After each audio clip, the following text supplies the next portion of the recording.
سورہ انفطار میں اللہ تعالیٰ نے ایک سوالیہ انداز میں انسان کو جھنجھوڑتے ہوئے ایک پیغام دیا۔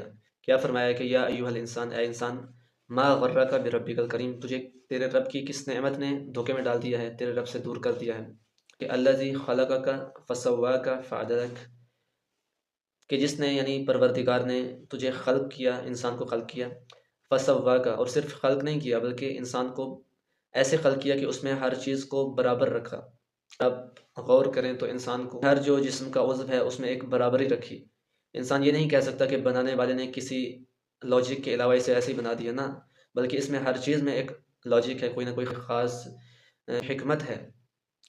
اور اس کے بعد کیا کہا کہ فعدلک، یعنی عدل کے مطابق بھی، یعنی جس چیز کو جہاں پر ہونا چاہیے تھا اس کو وہاں پر رکھا۔ پھر بھی انسان اگر ناشکری کرتا ہے اس صحیح سلامت صحیح و سالم جسم ہونے کے باوجود بھی، تو یہ اس انسان کی بدبختی ہے۔